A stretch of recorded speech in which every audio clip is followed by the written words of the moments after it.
Hello everyone, I'll be here again. Today we are going to talk about the Reggio Emilia approach, which originated right after World War II.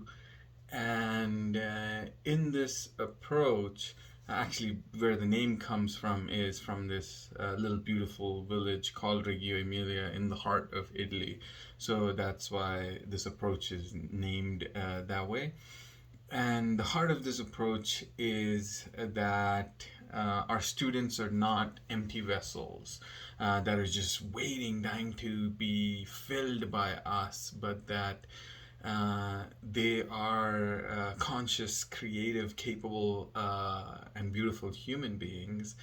And some of the core tenets of this principle are that one of the first one being the image of a child, that all of our students are architects of their own learning, and that their individuality and their uniqueness needs to be valued as we teach them.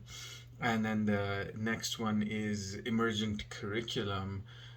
Emergent curriculum meaning that we value the questions and concerns and the curiosity that every individual student has, and we tailor our curriculum based on that curiosity or that questioning, and even being fluid in our curriculum, and even when we are teaching.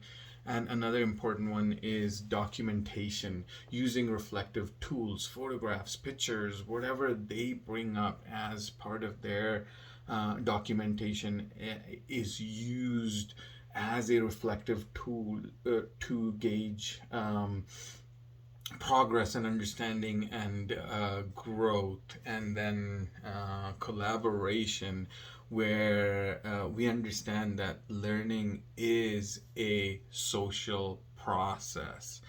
It is not, especially in the Western society, it is not um, an individualistic way of learning, that us as teachers, parents, and people in the society are equally involved in that learning process for our children, for our students. And the other one is an environment, the environment that we create, if it is aesthetically pleasing and if it is conducive to that exploration and that questioning, and does it allow um, our children to think outside the box.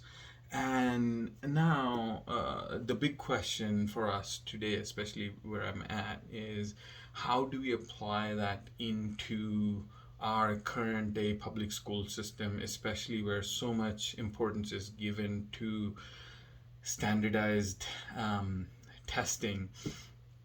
Um, and here are some thoughts that maybe documentation needs to be increased and more creative, where we allow and give different options for our students to document their learning process in the way that they understand. And now, especially with the world that we live in of ChatGPT, how are we going to assess? Are we going to still continue using the same standardized testing tools that we have used for so long? Maybe assessment is based on those documentations, and having conscious and thoughtful and observant conversations with our students, seeing and assessing those documentations, and that standardized testing is not given so much importance.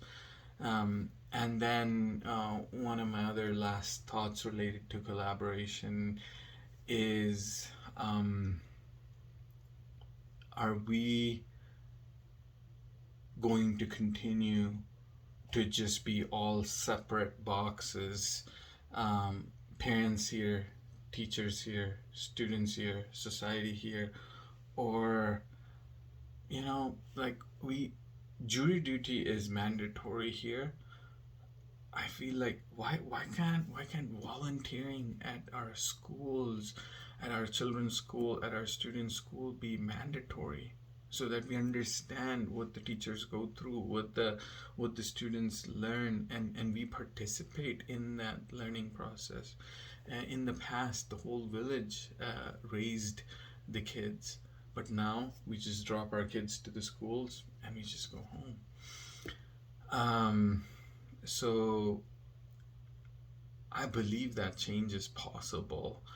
And I hope you take a chance to go volunteer at one of the schools. And maybe it's just a word, maybe it's a smile, maybe it's a gesture of yours that is going to inspire one of our beautiful um, students and change their lives.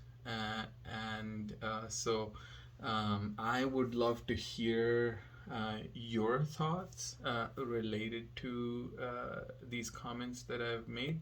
And I want to learn from you related to how you are using Reggio Emilia in your classrooms. I look forward to hearing from you. Thank you.